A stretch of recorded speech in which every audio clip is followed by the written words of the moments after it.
right. So we left off in Thanksgiving. Lots has happened since Thanksgiving. A whole lot.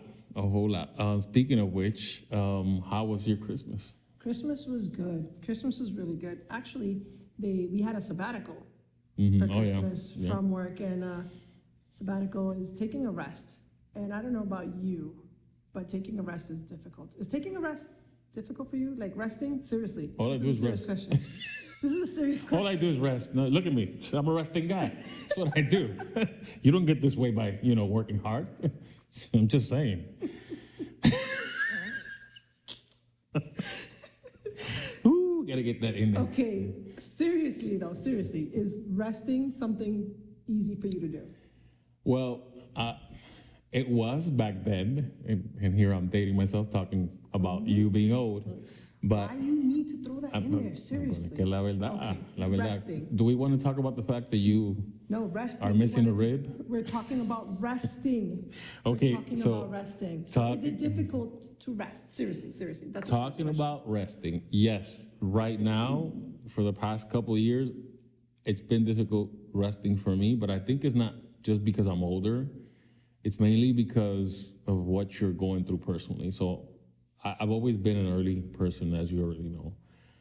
But lately, I want to say in the past couple of years, it's difficult. When I go to sleep, before I was the type that I closed my eyes and I was gone. Now, no, not so easy. Yeah.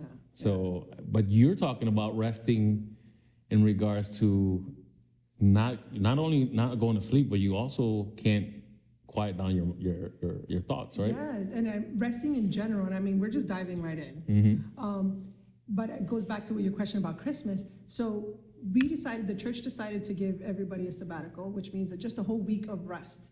And resting has been something that many people talk about. Like, I think that's the topic now. Oh, we need to slow down. Life is really busy. You got to slow down. And so, however, these past 21 days, we're doing a 21-day fast too. Mm-hmm. I'm all over the place reminding you of all the things. So, Ya estamos en tercera. 21-day fasting and prayer, it's all connected to me, going back to that sabbatical, going back to that rest. And finding physical rest is hard because you're so busy with life. You're so busy with so many things that you've got to do. But during Christmas, bro, I actually got to force myself to rest. Like, I actually got out of bed at 8 o'clock, 9 o'clock. Do you remember the days? Do you remember The days when it was 12 o'clock? I used to get up at 12 o'clock. I'd sleep all morning. I sleep 1 o'clock. Let's go. I sleep for fun. I'm bored, let's sleep. I'm tired, let's sleep. We got nothing to do, let's sleep. There's things to do, but we got time to sleep, let's sleep. For real. I love to sleep. But now, it's a whole different space. It's a whole different timeline altogether. So for Christmas, got to force my body to kind of chill out and rest. And that transitioned over into the 21 days of prayer and fasting and learning to find rest and learning to train my brain to slow down, train my heart to slow down, train my body to slow down, and it's a challenge. And nowadays it's almost like you're committing a sin if you're resting too much. Right. Because everybody's like, yo, you should be busy, you should be doing things or whatever, not necessarily be on social media, not necessarily be on the computer, not necessarily doing stuff that you're wasting your time, but stuff that is going to enhance your whatever it is that you're doing in life, succeeding, moving forward, whatever. So that's what everybody apparently is constantly talking about, that you're supposed to be busy on. Right. And if you're resting, then you're not doing anything. And that's what basically society, especially in the corporate world, tells you you're supposed to do. Meanwhile, too much of anything is bad. Right. And I think now more than ever, I find it difficult because we're going up in age. And then the other thing is that, when you're not healthy either, you're not eating correctly, you're not exercising, all that, piles into difficulty of everything. I mean, just walking, moving, doing anything. And for me, it's been kind of challenging because, as you know, I gained a whole lot of weight, And so it's tough, man. And the older you get, the worse it is for you to even just get up and do just the basic stuff, just going for a walk or just doing anything different. But the whole sabbatical that we had, it was needed because I couldn't wait. I was rushing Christmas, which I don't like because Christmas to me is my favorite holiday.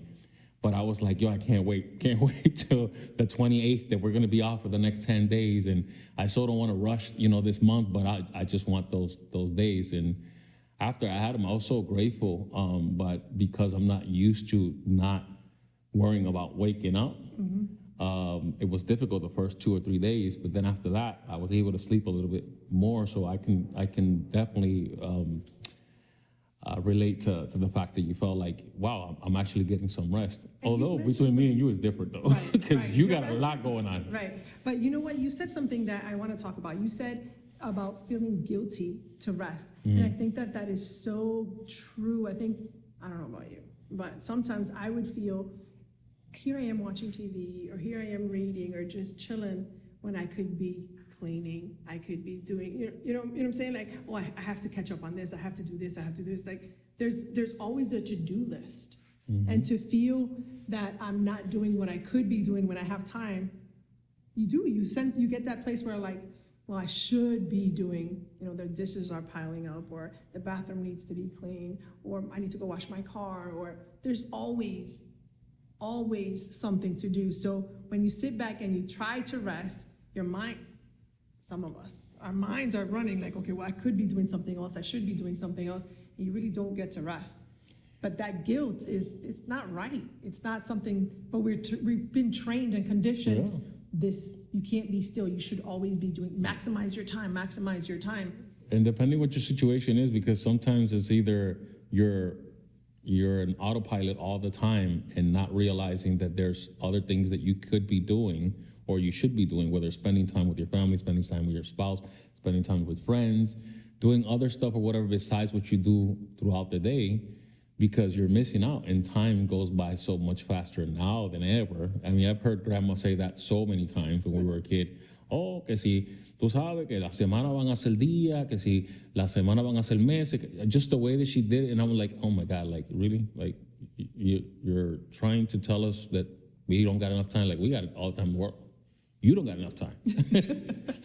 That's so messed up, but it was so true. But now, and I'm consistently going back, thinking about the things that she said and relating it to the now. And it's like, wow, she had been preaching to us. She had been quoting scripture to us. She was telling us what was going to happen before it happened.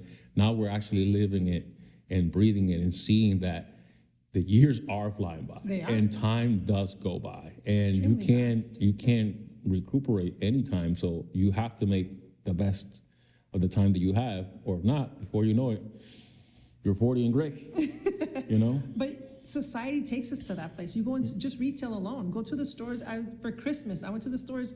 Christmas, they already had Valentine things out. I even saw in one store, I saw a whole shelf of Easter colors. I know it's talking about spring. It was Christmas. And you already start seeing the eggs and so they're forcing time to go by so quickly that you don't even get to appreciate it now because you're already anticipating, oh my goodness, the Easter candy's coming out. This is Christmas, but Easter's better. Yeah. It's forcing time to go by so quickly. Speaking of Easter, not only is it going by so quickly, but the weather here in these last couple of days. Let me tell you, talk about friini. Oh my God. I know you guys don't know what friini means, but some people that watch this know. I'm consistently, anytime it's cold, I am the so-called reporter of the weather, and I just send people hey, tomorrow's gonna be this, friini time.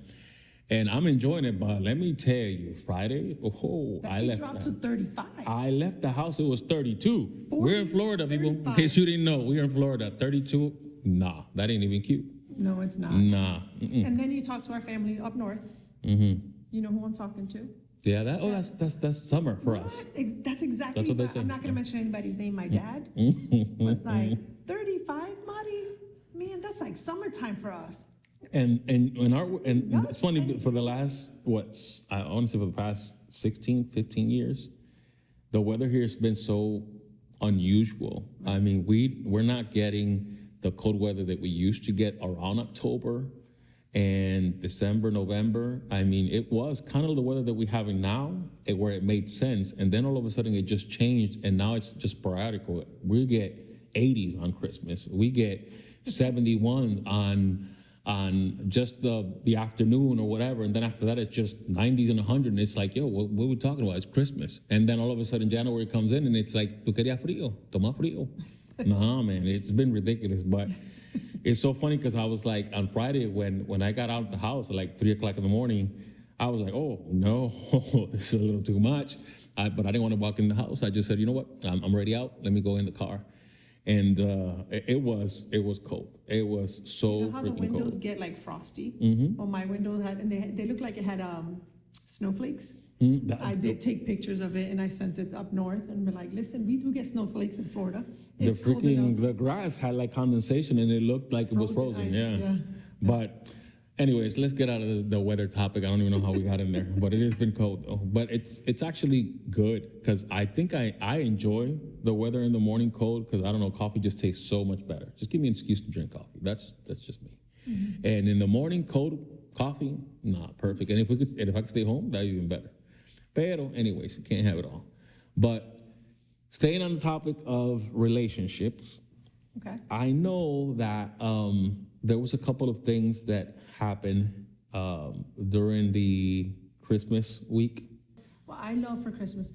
There was a time when my son was younger and I went through a moment where I just wasn't a fan of Christmas because it became all about the presents. And it's all about what we're gonna get and we're gonna do this and I want this and here's my Christmas list. I want this. And then there was a time where my brother and I and the kids, they were all opening gifts and they just opened one gift. Oh, that's so cool. Oh, that's so cool. They just kept going gift after gift after gift. And that just didn't feel right for me. It didn't feel right because it was like, little human, do you know how much work I had to put in to get you that one gift for you to be like, hey, next? You know, like it got me in my feelings really quick. So what I did after that was I started a tradition with them that I did one summer with my brothers. There was a time when my mom and my dad had separated and my brothers and I were still going through the emotion of that. My dad was still starting to settle into his apartment and my mom was in Florida. The three of us were in Massachusetts with my dad. And hard times. We didn't have a Christmas tree. And my brother Tony and I, we slept on the floor in the living room and there was a desk. And what we did is that we started to put Christmas gifts underneath the desk. Tony and I started doing that and my brother Fero. But the thing about it was that we were trying to outgift each other. We were buying gifts for each other that we knew they were gonna like. So I was like, no, I got you the best gift. And Tony was like, no, I got you the best gift. And then so the three of us, during those hard times with our family, we were going through some hard times. That Christmas, I will never forget. I will never forget how excited I was at the Holyoke Mall buying Tony a hat that had the things that come to the side. Yeah. I was super excited about that because I knew Tony was gonna love it. So I know how great that made me feel, and then how excited Bello was to get a gift. Like we were just trying to outgift each other, but it wasn't a competitive thing. It was just like, I wanna make you laugh. So that impacted me so much, like it legit changed my perspective on giving, you know? And after that with our kids, what we did is I would take the kids, the four of them, Genesis, Josiah, Milan, and Asia, and we would take turns. I would take turns taking them to the store and buying, the goal was they had to buy gifts for the other three. And it was so fun. One time I went to, I think it was Ross with Asia, and she was buying the gifts for the other three, but she ended up buying Genesis the same gift that Genesis bought her. Oh yeah, I remember about that. Yeah, I had heard about that. They didn't know about it, and it was so fun and then when it was time to open the gifts, those kids were jumping up and like, no, you gotta open mine first. So they got so excited, and then the battle became between Genesis and Asia, and which one was gonna open the gift first, and Asia was like, no, me first, you're gonna like mine's better. And I just sat back and watched the joy that these kids had to make the other happy. So when they both opened up the gift, they bought the exact same gift for each other. And that was so awesome because it was truly, truly the gift of giving. It wasn't about what's the gift? What am I getting? It was who can make the other person the happiest, who can make the person remember that forever. And to me, that's what Christmas is about. It isn't just, let me get everything that's on my list. But I think that as parents, what we do is we struggled growing up. We've gone through so much growing up. We lacked so much that we give our kids everything that they want. So to try to make up for what we didn't have, which I don't think it's really making up. I think it's, we know the sorrow, we know the hurt, we know what we lacked, so we don't want our children to experience that. So the intention of our heart is good. Like, we want them to feel love and joy. We want them to feel happiness. We don't want them to feel that, but they don't have those point of references. So that joy and happiness turns into entitlement, to materialistic, and they miss the mark. Like, they miss the point, you know? because I think we're people that everything becomes a routine, and it happens. When we start creating routines, we forget everything. And it's so funny because I'm mentioning that, and it reminds me of the conversation we had recently about how we're so adamant in wanting to do things perfect that we forget the sole purpose of why we're doing what we're doing. And I'm not going to jump ahead, but you know what I'm talking about. So it's crazy because Christmas is supposed to be, we were taught as a kid, it's the coming of God. And in the process of that, it's giving gifts to each other. And we lost that because either we didn't have it or we did have it and we don't remember it. And then now we're parents ourselves and we're trying to give that we think we should be giving them because that we know what it was not to have. Right. And in the process, we're not helping because they don't know what the meaning is. Now they're just, have that sense of entitlement, like you said. But we got to bring it back. Right. We got to bring it back, and we have to, set traditions and change stuff or whatever, so that way we can focus on what it is, which basically, I think that's perfect. That whole situation where you had all of them going out and getting gifts, and it was so awesome. I mean, they're a lot older now, but you could still bring it back, and it could still be something that, everybody would be like, wow, like that was good, like that's the best Christmas. But I think we forget a lot. We forget about a lot of stuff or whatever that makes things work in relationship, in regards to just giving something to someone and not waiting for it to be given back to us. That's so much better. And I know that everybody misses the mark because everybody wants to get something all the time. Nobody cares about giving anything to someone, but the saying goes that you feel better when you're giving something to someone versus receiving. And at times, if you're a selfish person like myself, you might think otherwise. But then, when you do that and you know that the person that you're giving it to is a person that's going to be grateful, you feel better. You know what I'm saying? Like, you feel like it's okay to do it.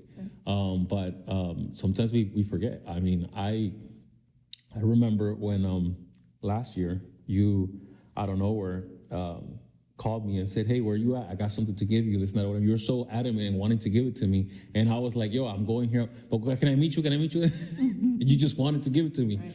And I was so focused on what I wanted to do that I dismissed the fact that you just wanted to give me something because you wanted to show me that you cared about me and that you thought that much about me. And I missed the mark because I was so caught in the plans that I made that here it was about a relational transaction that would have meant so much more, not only to you, but also to me at that moment, versus going to where I was going, where they were not going nowhere. Right. And again, that just goes because we know that you're not going to go nowhere either. It's okay. Right. And so we tend to miss the mark a lot. But I also have to say that either side that we go to, whether we're the giver or we're the receiver, either side, too much of either side is still an imbalance. Because for me, I get super excited for Christmas. I got my husband a gift, and I was so excited that I was holding the box and I didn't even want to give it to him. I'm just jumping up in joy because I know his reaction. So I was already celebrating his reaction before the reaction. However, I have to work on talking about relationships. I have to work on getting better at receiving. I have to get better at receiving, not necessarily because I don't receive or I don't want to receive. It's something I'm working through. I'm working through showing emotion because I tend to want to just be like, oh, this is awesome, this is beautiful, or put it away. Or I'd rather open a gift by myself. I want to go to my room and open it by myself.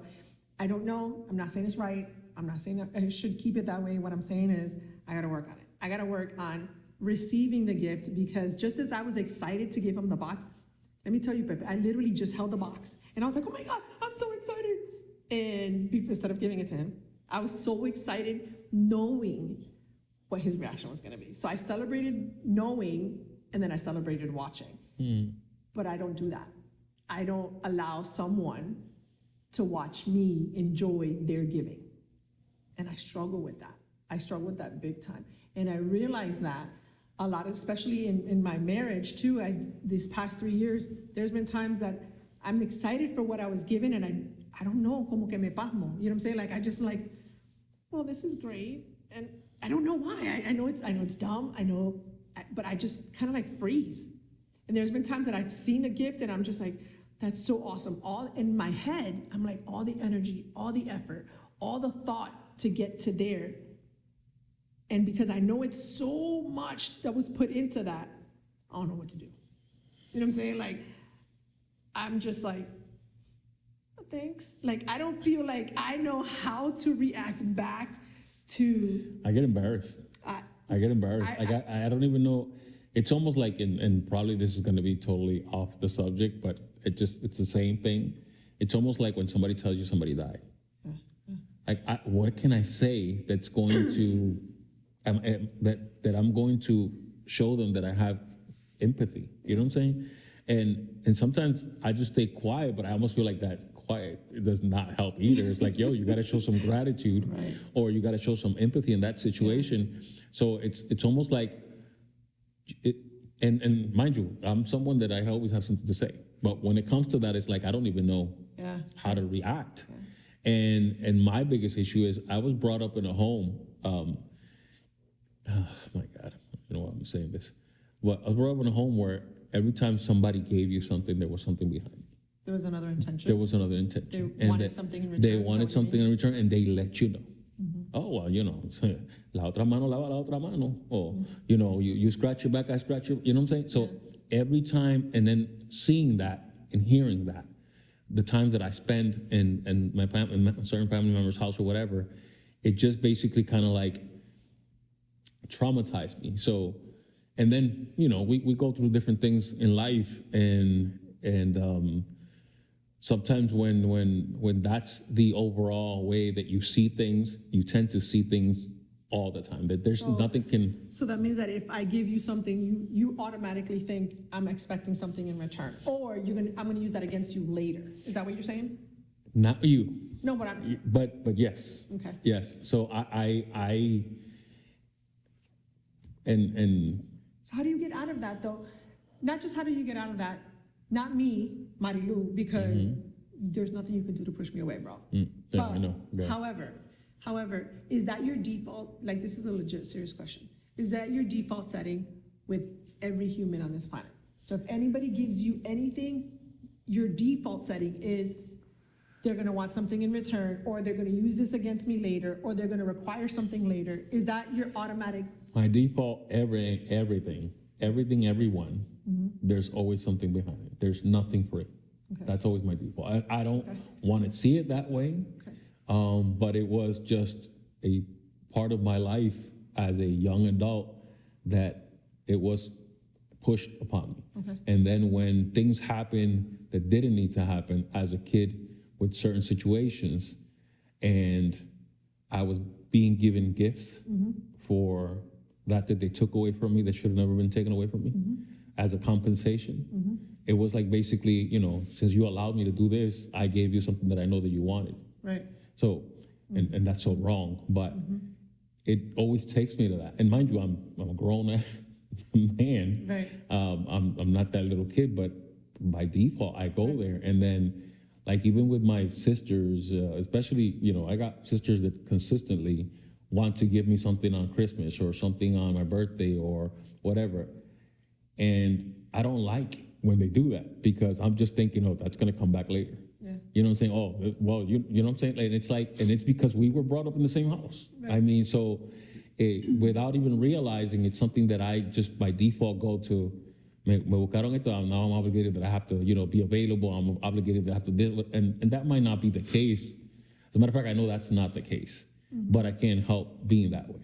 And it kind of sucks because when you open yourself in a relationship, and here we go right back to relationship, but that's what we're here about. When we go to relationship, that tends to come out. And when you open yourself and you're vulnerable to that individual and you tell them that stuff, again, some stuff you might as well not even say, but you say that, and even saying that, you're saying it because you want them to understand you. And you know, if they're not smart enough to realize that, they'll use that even later on to justify an argument, which really sucks. I don't think it's that they're not smart enough. You have to understand, you come with your baggage and I come with my baggage. So your point of references are not mine. So I don't understand that, what you're saying. You know what I'm saying? So if I don't understand that, if I have not experienced that, receiving is hard for you because you're expecting something in return. So for me, when I get gifts and when I've been given things in my growing up, when my dad and my family provided and protected and they did all these things that you've never experienced it, right? So when I give to you and you're expecting me to give, that you have to give something back, that's a process that I don't understand. So it's not that I'm not smart enough, that I don't catch the fact that you got trauma. It doesn't mean that I'm not smart enough, that I don't get it, that I haven't been there. That's not my default setting. So I have to learn your default setting. And you have to also learn my default setting. But there's oftentimes that we feel, some of us that have not had the hardship feel guilty about talking about, well, you know what, I have an amazing dad. I can't say that because maybe you didn't have one, so I have to hold that to myself. You know, so all that to say is that our default settings are different, and it's not that we're not smart enough, it's just that they're different. So you have to help me navigate the trauma that you've been through without me having vicarious trauma from you. You know what I'm saying? So, but you also have to, the truth is the truth, you know, and just because they gave you stuff in the past and they wanted something in return, that doesn't mean that's what it is forever. And trust me, I'm aware of that. But again, when all you've done is, again, we're going to go back to routine. We are people that we make routines. And my routine is I get up in the morning, brush my teeth, take a shower, get out, get dressed, head to where I'm going to get my cup of coffee. That's my routine all the time. So the day that I don't do that, I feel weird, you know? So when I'm in a situation where I'm routinely thinking the same way that I've always thought, although I should pivot and make certain adjustments because I know that that's unhealthy, I'll keep going there. You know, like it or not, I'll keep going there. And it's hard to change that. And it's hard to look at it from the different perspective when obviously you know that that might not be the case. And sometimes when you're vulnerable and you talk about it and you say these things or whatever, again, maybe I didn't choose the right word, not smart enough, but I feel like the more you open yourself and the more you say about whatever you're feeling, to me, I feel not only embarrassed, but I also feel like, how do I say it? Like Vulnerable? Not vulnerable. Well, I'm obviously vulnerable, but I don't feel like the man I'm supposed to be. You know, like I'm not supposed to be complaining. I'm not supposed to be just what society apparently claims that we're supposed to be. We're not supposed to cry. We're not supposed to hold on to things. Those are things that girls do or whatever. And so when you have someone in your life that you're wanting to have the conversation so they understand you better, sometimes that doesn't go as you plan, you know? And again, I understand that obviously she's not gonna move the way that I move and she's not gonna get things a certain way or whatever, but you would just think that you would have at least some kind of empathy of what you're saying and at least take it in like, hey, at least he's talking, at least he's letting me know. And sometimes it's not reciprocal, or at least that's how it has not felt in my previous relationships. And so what ends up doing is that you close yourself more. And then in relationship in general, you end up not open. Whenever I get with another person, I'm gonna be just as close, if not worse, because I've already been through that. And it kind of like, it's not good. And I go with that with everybody, you know what I'm saying? I'm not vulnerable with anybody, you know, but I don't have a problem to be vulnerable either. Just just a couple of days ago, unfortunately, I lost my friend's son lost his life, and it was hard. It was tough. It sucked, and I was talking about it here with you, and I talked about it with Anthony, and I got here, some of the guys that I was working with or whatever, it just came out, like I could not help it, and I started crying, and I just thought to myself, yo, how are these young kids looking at me? You know what I'm saying? A grown man, like crying, bawling, like I couldn't even hold it. And again, we've been brought up and taught that men don't cry, that men don't show feelings and all this stuff or whatever, with whoever. If you even had a man at that time, that's just something you knew that you didn't do. And so when I try to be vulnerable, when I try to talk, and when I try to say these things or whatever, I've been in a relationship where although they listen and they act like they empathize, later on, it becomes an issue. Later on, it's thrown in your face in a discussion. And they'll say something that had to do with that conversation, like oh, well, that's, you know, you're the one who has the problem. You're the one who can't do this, you're the one who can't do that. And I'm like, okay, but are we not in a relationship? Are we not trying to work through this? Can we just go together to a so-called, meeting that we're supposed to, talk about feelings? But all of a sudden, that's not the case. And that in itself, again, if I went through that already and I go into another relationship, I'm receptive to that. I'm a little bit more close. I'm not gonna go through that. Right. And we get out of the relationship of a female and a male, and we go into a relationship with friends, even a relationship with family. Sometimes you pick and choose what you wanna say, because that individual might not even empathize at all. Right. But that's life in general. But can I invite you back to our original design? Can I invite you back to God's order and God's plan? Knowing that you're corrupt, I'm corrupt, like we're corrupt people. So the expectation that relationships are gonna be great, that people are gonna be great, that you're never gonna have issues and you're never gonna have problems, that's what the world tells us, that's what TV tells us, that's what commercials tells us, that everything's gonna be perfect and you strive for that perfection and you're gonna get there. But can I invite you to that perfection is our design. We were designed to want community. We were designed to have community. We were designed for relationships. We were designed for parenting. We were designed to take dominion and control of this world. Like, we were designed for that. We are created for that.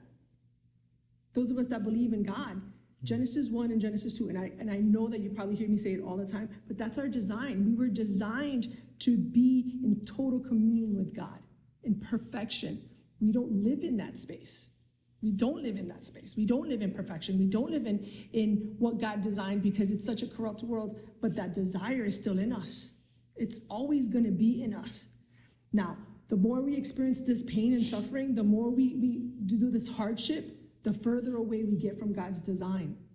And the further away and the more bitter and angry and resentment we get towards that perfection, that design. But know that you ain't perfect in the relationship. You didn't bring perfection to the relationship. You're not going to get perfection in the relationship. Do you strive for that? Yeah. Do you work towards that? Yeah.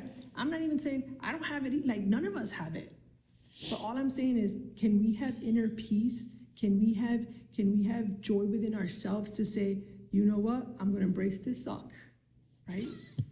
And I'm going to move forward in understanding that the desires of your heart, we want them. The desires of unity, we want that. The desire of being vulnerable and never being hurt, you should want that, because you were created for that.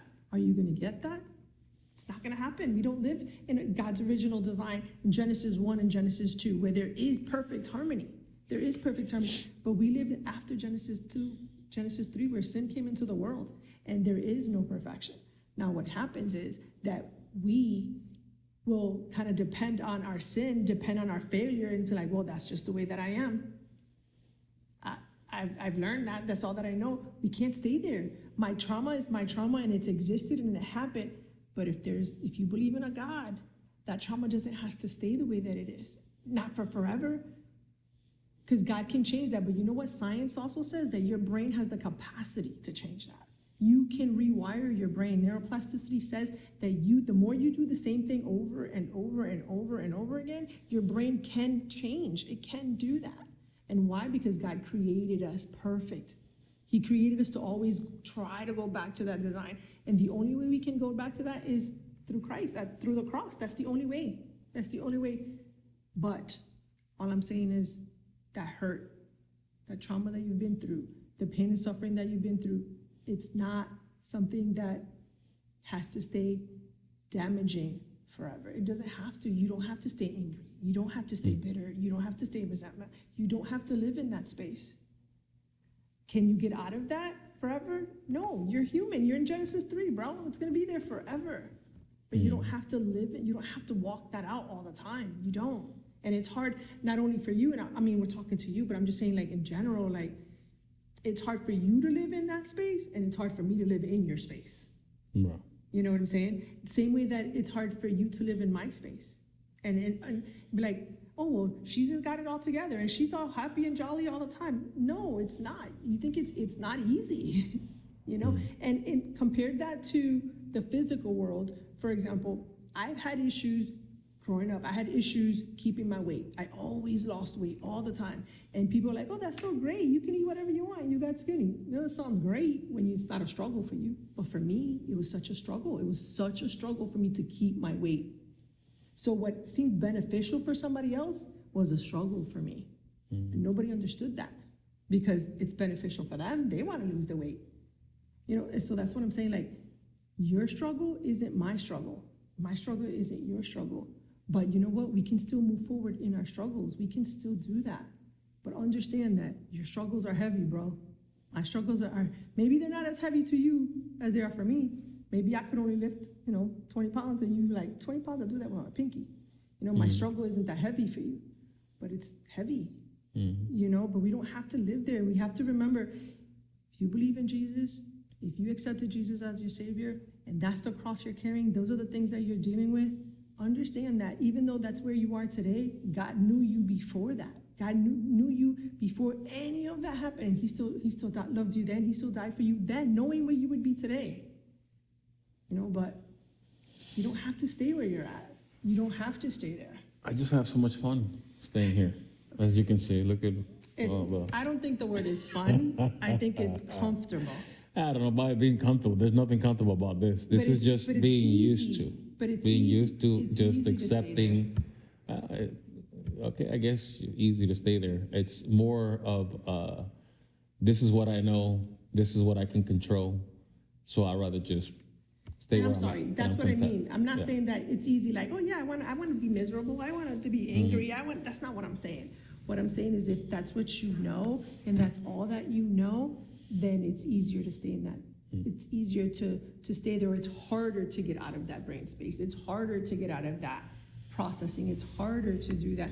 And it's longer too, because let me tell you, being miserable and trying to stay positive, which both of them don't make any sense, and trying to have a relationship with God is even more frustrating, because in the process of trying to have a relationship with God and trying to see things from the point of biblical, and also just living, realizing that we don't have anything to our control, that he's the one in control, is difficult, because I'm consistently fighting and arguing about just everything. And I'll have numerous conversations with God about certain things, and then later on come back and I'm so sorry. I shouldn't have said that. And every time, but at least now I have that communication. Where before I was just consistently arguing. I wouldn't even apologize, and I was expecting to receive something with no work, with no putting, my best foot forward, and okay, you know what? I can't do this. This is not working out. Blah, blah, blah, whatever. But you know what? I'm going to do this. I'm going to do that for the sake of just getting out of this mentality. But I've done it so many times that it's become repetitive that at time, again, like I said, we are beings of making a custom of things and being used to things, and we stay there. And it's not that we're comfortable. It's what we know, and sometimes we're even good at it, you know, and it's easier, I guess, like you said, to stay there than to try to do something different that 9 times out of 10, you have already done it anyways and realize it doesn't work out. Why even try? So although that's not the best way of looking at things, that's just what we can control, you know, because I know that I'm not the only one. There's a couple of people out there that are there. But at least if you have that, you know, I want to say that the tunnel of just seeing the possibility that there can be a way out by at least communicating with other people, and talking with other people, and just getting out of that center of, you know, poor me, and everything is just negative. You can come out of at least slowly but surely about that mentality. And trust me, let me tell you, I've been here for 3 years, and Marilu knows. When I came here, there's a saying que no creía ni en la luz eléctrica, which basically means you don't believe not even in the light. And it's not that I didn't believe, it's just I didn't believe that it can happen to me. So I just kept arguing, but I kept seeking. It's funny, that's actually our theme for the church. For the beginning of the year is called, for the 21 days, we have to seek God. And I consistently kept seeking God through my troubles. I consistently kept looking for the word through my frustration, through my anger. I kept listening to not only preachings and teachings, but also feeding myself the word through other people. Wouldn't sit down and read the Bible, because I knew that if I read the Bible was going to read me. But I made it a habit of listening to preaching because I loved it. And I said, Romans 10:17 said that faith comes from hearing, and hearing comes from the word of God. And I said, I adopted that word so much that I said, one of these days, one of these sermons is going to literally change my thought. I believe it. The day came, it happened, the change came. It's been slow, very slow, as you can see. But nevertheless, it's a lot better than where I was. And at least you can, you know, hope that that can be a possibility for you. Absolutely. If you're where I'm at. Getting out of that, how is it going since we started? Okay, so New Year's, we were obviously not in church because we were in the sabbatical. We came to the first service, which was what, on the 4th, on Sunday, and we started the 21-day fasting. And if you've been watching this channel, Marilu has been doing her, I guess, prayers is what devotionals. So devotionals on this channel or whatever, talking about different topics, which I suggest you do watch, share, like, and all that stuff. How's it been going with that? Well, it's been really interesting, to be honest, and again, seeking, and I want to make sure I address what you were saying, that we're all in that journey. We're all in that journey of transformation. We're all in that wrestling place, but I think what's so beautiful is that we wrestle. Let us continue wrestling with God.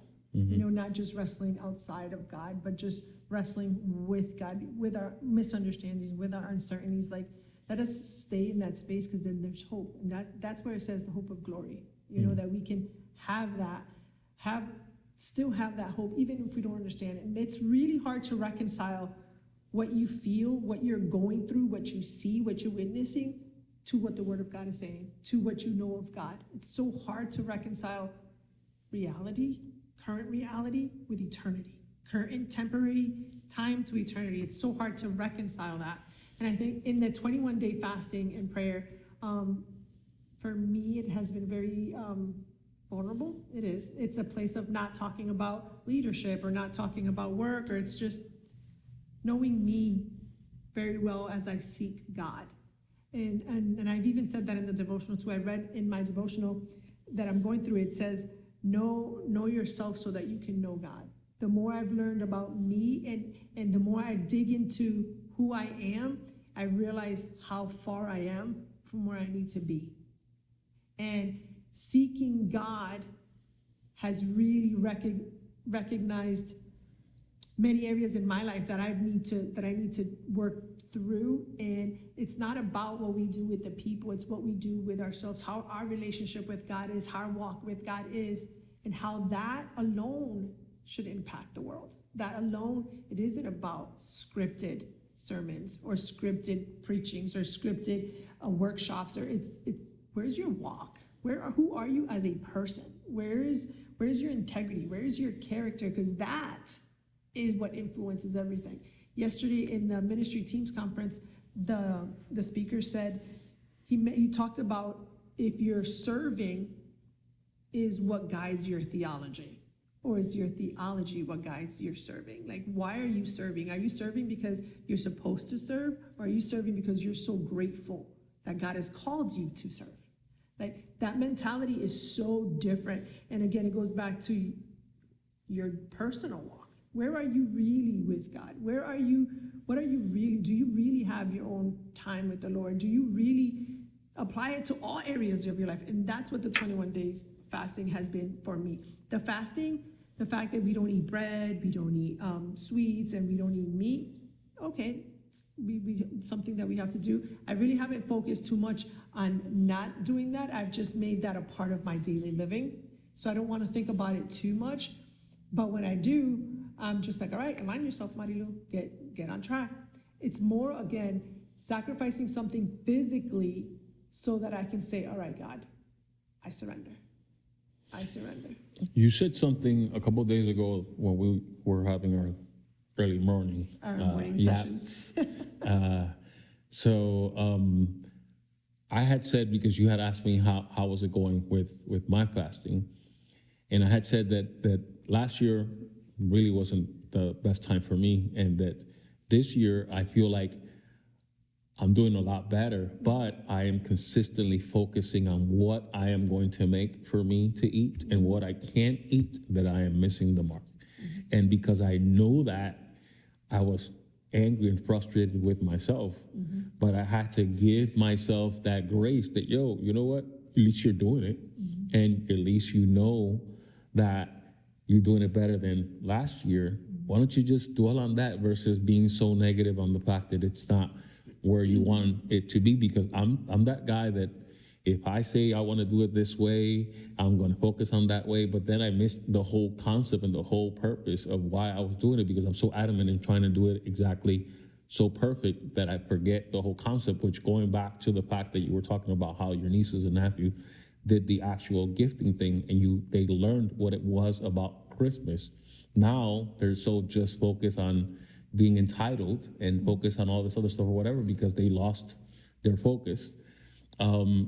It's the same thing, kind of, sort of, I want to say, because I took it, I kept trying to do it so, I want to say, by rules and regulations, mm-hmm. that I forgot and missed that, hello, this is about not the rules and regulations. This is about the relationship, first and foremost, of why you're doing it, which is basically spending the time with him.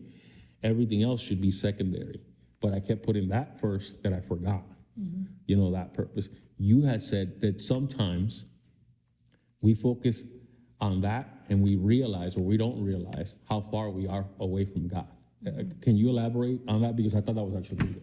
Well, I don't remember the scripture off the top of my head, but it goes into the scripture where it was saying, where Jesus was telling his disciples, and he's just saying, you guys all study the scriptures. He's talking to the Pharisees, sorry. You study the scriptures, you study all of that, you really get into all of that, but you don't study me. The scriptures are about me. And you're missing me.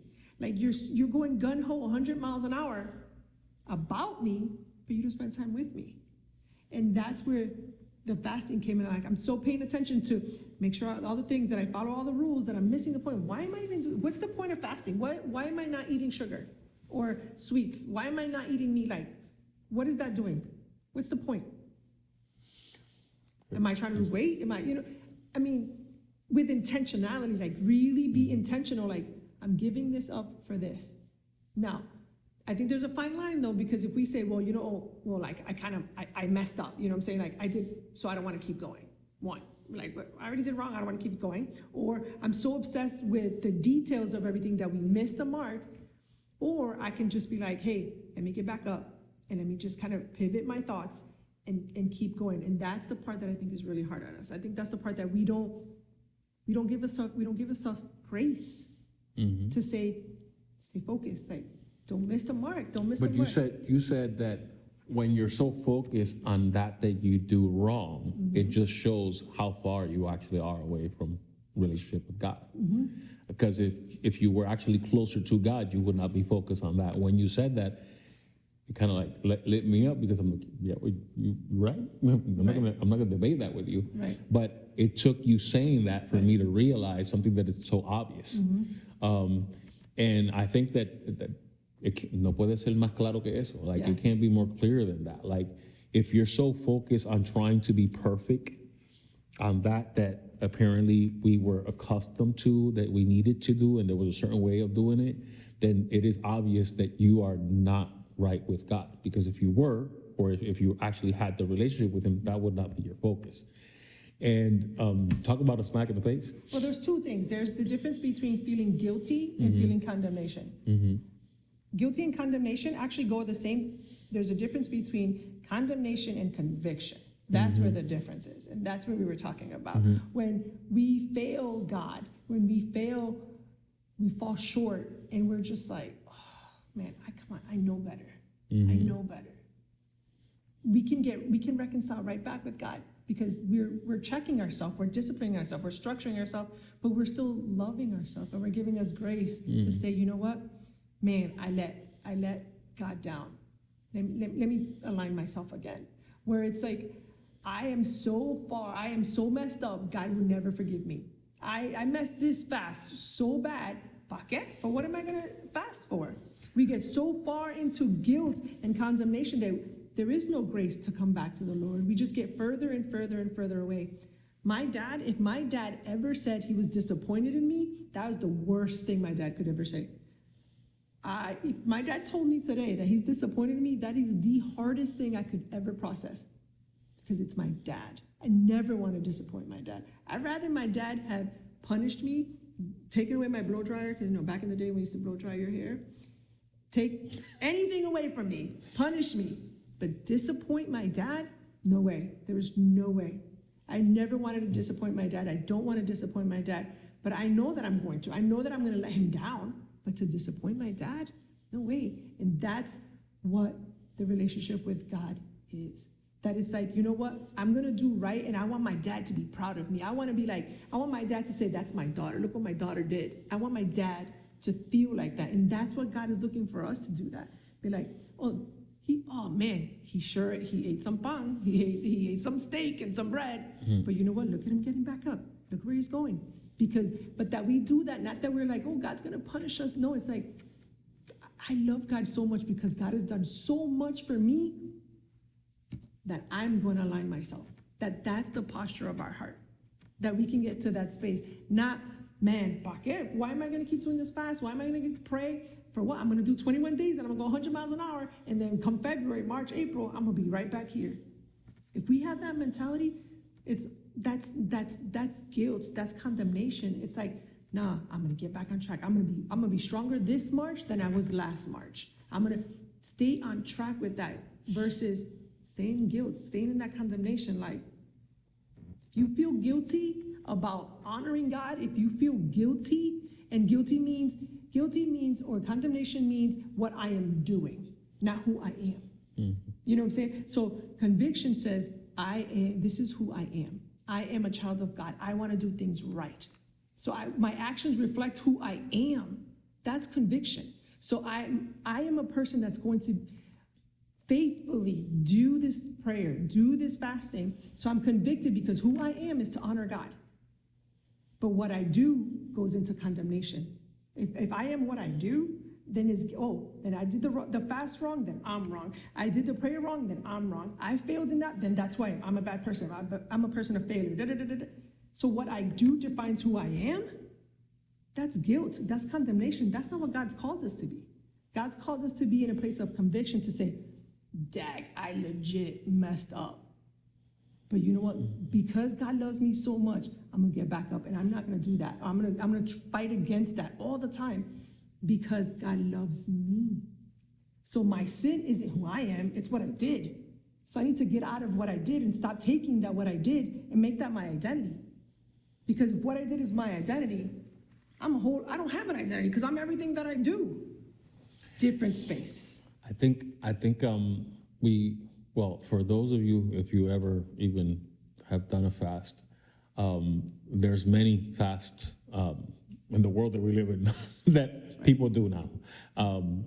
The fast that I know is the Daniel fast that everybody in every church talks about. And then there's the fast of what God did for 41 days or 40 days.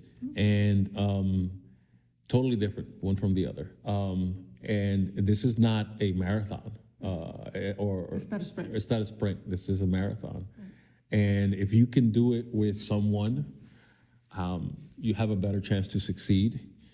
Although this is not for you to boast, this is not for you to say to anyone, hey, I'm doing the fasting, this and that, because you're missing the point again. This is about committing to a plan to get close to God.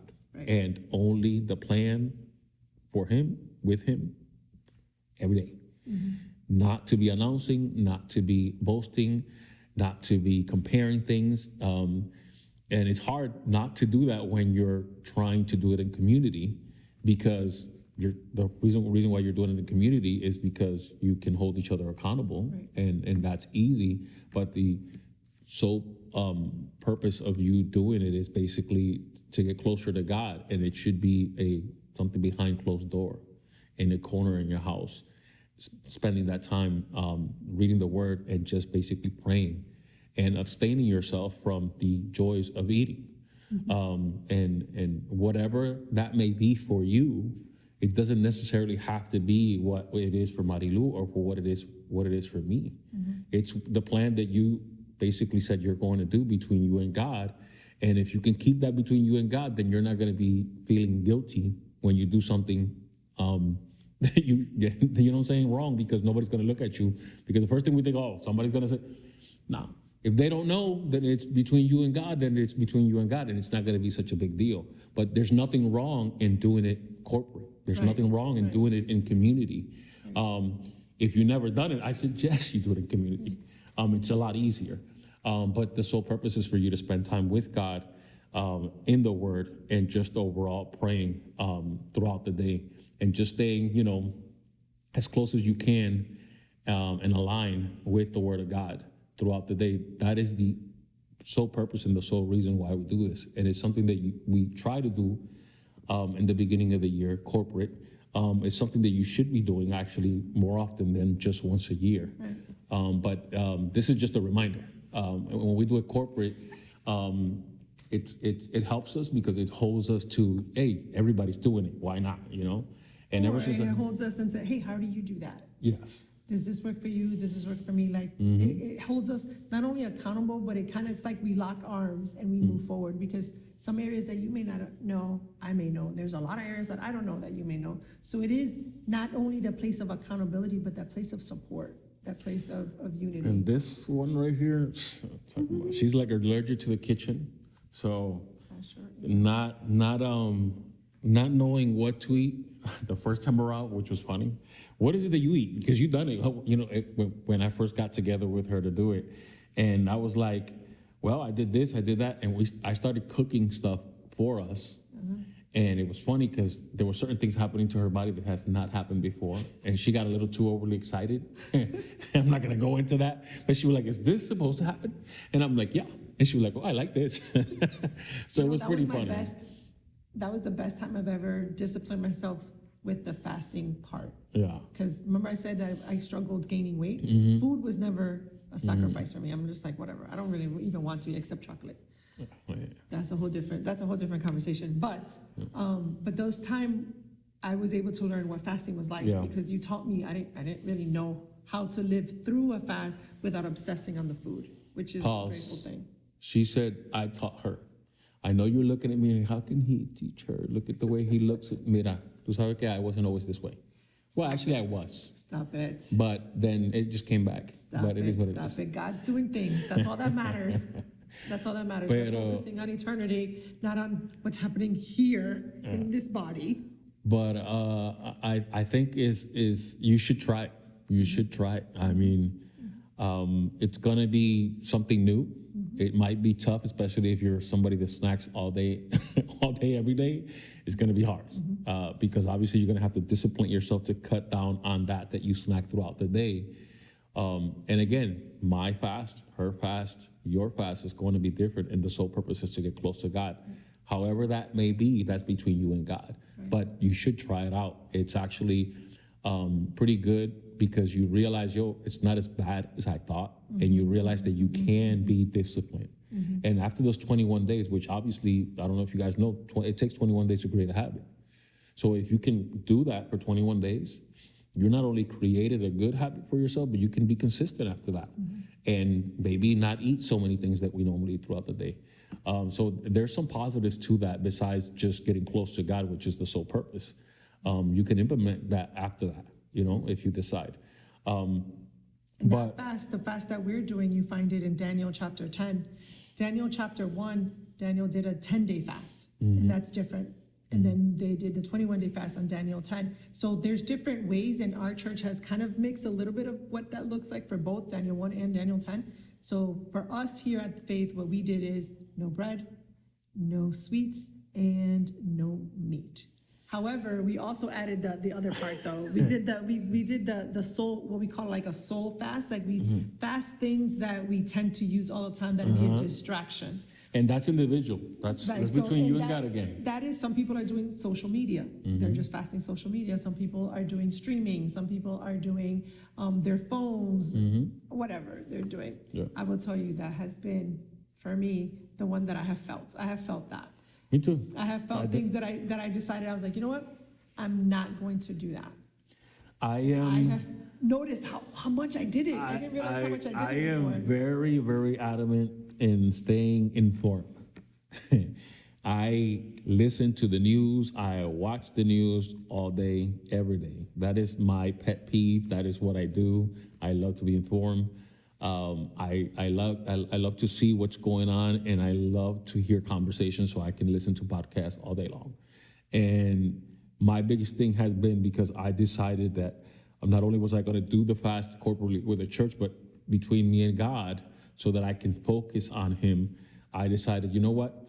From the time that I get up, which is at 3:00 in the morning, till the time that I leave, which is at 12:30 here, I'm not going to listen to nothing that has nothing to do with news, that has nothing to do with any secular podcast. I'm just going to focus on listening to worship music, which is what I do every morning anyways. And I'm not saying that I'm holy moly, because I'm not.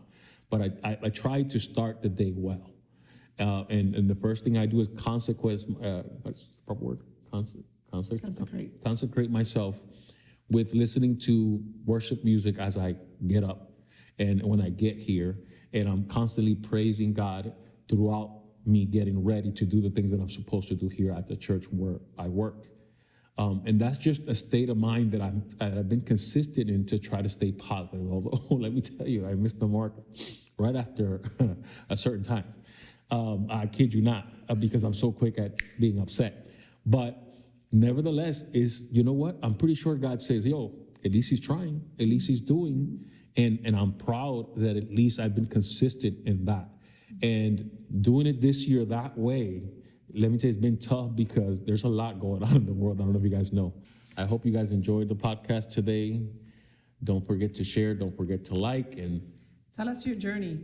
I'm all about knowing people's story. I think that when we share our journey, other people grow in that process. So a lot of times we may just want to keep our process to ourselves, our experiences to ourselves, and thinking we're the only one that's going through it, but we're not. So I highly encourage you, share your story. Share your story with us. Share your journey with us.